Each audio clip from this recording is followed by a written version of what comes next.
Hello and welcome to Blockchain Gaming World with me, John Jordan. So I thought in this video I'd have a quick look at what's going on in terms of gaming NFTs. So in 2024 we've had a lot of focus on game projects launching tokens when the games may or may not be live. Lots of sort of airdrop sort of playtest elements or spamming people on Twitter to get some allocation, and then the token's not necessarily doing very well. But not to say that all these NFTs are for games that are live. They're definitely not the case. But it used to be NFTs were the big thing, and now it's currently sort of switched to tokens. And so I thought have a look at NFTs. Not looked at them for a while, and there are some interesting, I wouldn't say massive success stories, but some success stories nevertheless. So this is just looking at OpenSea. Obviously, any marketplace interface will sort of work. This is looking at the top gaming NFTs in terms of trading volume. So we can see here this is not necessarily looking at the price. This is looking on how much has been traded. And in general, gaming NFTs are not sort of top of the pile. They are not the most traded NFTs. Not that NFTs are traded very much at the moment compared to what they used to be. But anyway, so actually number one at the moment is Pixelmon. So Pixelmon partly because I imagine because the Mon protocol, which it is sort of part of, is about to do its tokens next week. So in general, that's been driving stuff. And if people remember, Pixelmon was a sort of famous sort of 2022 mint where I think you were paying 3 ETH to even mint these things, and they were awful. So the price is, comparatively, like most NFTs, is much lower than it was, even though the price of ETH is up. But these are still, this is still not nothing. This is, well, that's going to be like $5,000 at the floor price to buy one of these Pixelmons. The game's not live. This is more about tokens, I think. But anyway, we have that. We have Overworld. Again, that was another sort of really big sort of mint. These are just sort of, we can see sort of PFPs. They're not in-game items. Not really clear quite what the game is, I think. But anyway, those have been, again, much higher, come down a lot. But still, again, it's fairly expensive. This is an interesting one, Pirate Nation. So now they're showing 1.29 ETH. So these this is one that sort of has that classic sort of growth curve where they minted and they were never very expensive, and I think they're pretty much an all-time high here. They're actually a bit cheaper than this. So this is showing them, I think, on Ethereum. So they're kind of on Ethereum, but they're on their own blockchain as well. So this is showing the Ethereum activity. If we go here, we can see here this is the blockchain they're on is called Apex, actually a L3 based on Arbitrum. So if you want to buy them, you actually want to buy them from here, and you actually see it's actually a bit cheaper, so but 1 ETH. But these have gone up a lot. Again, this is partly because there's a expectation of a token drop here, so people are playing the game. The game's called Pirate Nation, so people are sort of playing that and earning sort of points. So that's one of the reasons that these have gone up. But they are, you don't need these to play the game, but you get much better rewards if you have these in the game. So that's sort of one of the reasons why they're have done particularly well in 2024. Chrono Forge, that's a game that a lot of people are sort of talking about. I think it's on Immutable, I'm not quite sure. Not one I follow, but there again, 0.7. Wolf Game just announced it's going to base, I think. That's a sort of very popular, has been a very popular on-chain game. My Pet Hooligan, they've been much higher, but again, they sort of their demos on Epic Games at the moment. They just launched their token. More Pixelmon. So these are all sort of games that are going through sort of the process of doing things going live. I guess the interesting one here is Pixel's Farmland. So Pixel's obviously the most popular blockchain game. Has at some points been over 1 million daily active unique wallets. Now back down to about 700,000. I think there's probably some bots been taken out. But this is, in this list at least, the most expensive. So 1.5 ETH. So what's that going to be? Sort of $6,000 for the floor, and this is just the land. There's different rarities of land, so this is the cheapest land, and that's a land that you have in the game, and then you do farming on it. There are other things that are more expensive, so we can see here these are not necessarily. I wouldn't really put these in gaming. Meme Land is sort of not really gaming per se, but these are. I mean, these is quite a small. Source collection size, but these are have been obviously much higher, but still sort of expensive. The sort of captain stuff. These are all the sort of the same sort of part of the same thing. So we do generally have some very cheap things. So less than 0.01 ETH for some of these games.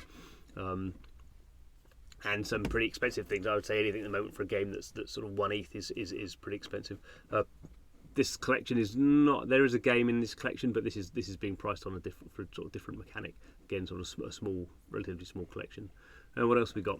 So Chrono Forge. So Society, 0.1 ETH. So what's that going to be? $350. That's for a game that's coming out on Sui now. Most of these things are now pretty small. Hytopia. Again, these are land NFTs. They've been very high. In the past, there's NFT worlds, even as high as 3 ETH, I think, so come down to sort of quite a bit, but still, fairly close to sort of an ETH, so fairly substantial. Don't know what these ones are. Nodes, no. Spellborn is an RPG. Okay, let's have a look at those ones. Oh, Civitas still going. I've not heard much from them recently. Okay. So the other thing I was gonna probably look at here. Okay, so Champions Ascension. So these are a long time. These were 0.3 ETH. Now they're down, even though ETH's up. So probably roughly about the same. They minted out at 0.3 ETH a couple of years ago. So they've actually not gone down too much. Other ones I was gonna have a look at that are not listed on OpenSea are the Mystic Axis. So Axis, it's not, people aren't necessarily playing Axie Infinity anything like the way that they were, but there are, I think it's 11 million axes in total, and there's only 1,337 Mystic Axes. Interesting number there. I didn't think that was. They've obviously manipulated that a little bit, I think. Anyway, we can see here. I mean, you wouldn't buy these necessarily. You wouldn't buy these at all to have a game. You don't get a gameplay advantage really from them. You get some sort of advantages from them. But these, this is 3 ETH for these sort of obviously very rare axes. And again, these are sort of more like a sort of a status symbol in the Axie community rather than something that gives you, $12,000 worth of value in the ecosystem. This is the floor price, so that's obviously it'd be much higher than this, but this is still sort of pretty impressive for what is effectively a game asset. If we look at the two sort of games that are sort of launched on mobile, so that's a slightly different sort of scenario, but there are games now coming out through the app stores that also have NFTs in them. And you can create those NFTs often in the game as well. So Guild of Guardians has just gone live fairly recently. These are the Guardian. These are the in-game characters. So some of these are super cheap, obviously. So this is the entry-level stuff. So you can buy these for a few dollars.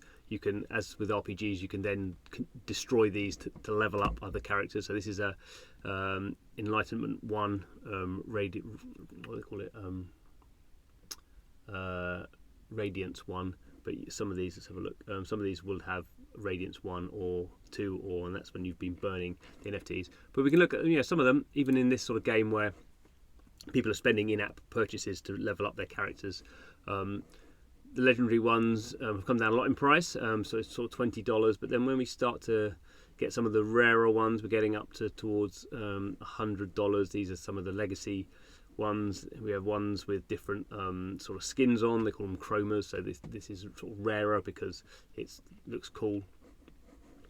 So some of these ones are now, they're not super expensive. They're not the $11,000. Let's have a look at the most expensive one. What we got here. So people obviously are trying to sell these for crazy sums of money. I don't think there's much activity on that. But even within these sort of games where the cheapest things are a couple of dollars, you can some of the rarer things. So there's only 18 of these ones. Again, I think I've not even seen that in the game. So $500. This is only 7 of these. Again, they don't give you any in-game advantage having the skin on it, but it looks pretty cool, I suppose. And then finally, let's look at Mythical Marketplace for NFL Rivals. So NFL Rivals, again, another mobile game through the app stores. You're buying these NFT licensed American football NFL characters. So again, if we just come here and look at the players, pretty cheap, $1 for these sort of entry-level ones. These are not very powerful cards. But if we go to have a look at the sort of the mythical ones,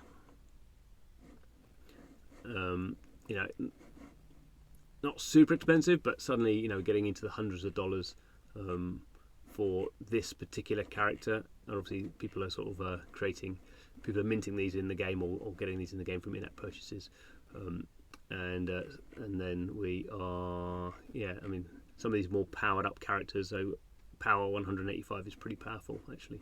I'm not sure that's necessarily worth $500, but anyway, you can start to see the sort of economies of building around these, and I'm sure some of these ones, which are some of the potentially rarer characters, would be historically rare characters. There's not many of those NFTs around, will be worth a lot more as well.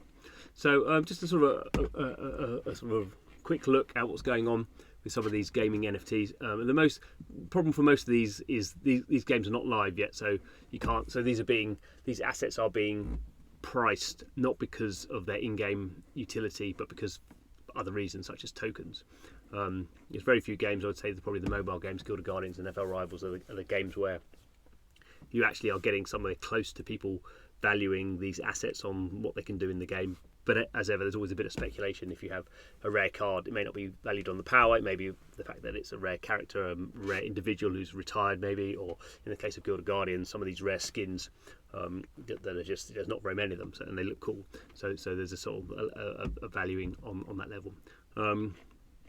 So anyway, something to keep an eye on. Obviously not investment advice, but I guess over time we'd expect to see, as some of these games hopefully do get big, some of the there'll always be, I think, very cheap assets. A successful blockchain game will always want entry-level assets. It will always want assets at $1, a few dollars, because that's where everyone starts off. People generally don't come into these games spending $1,000 on something that they don't know.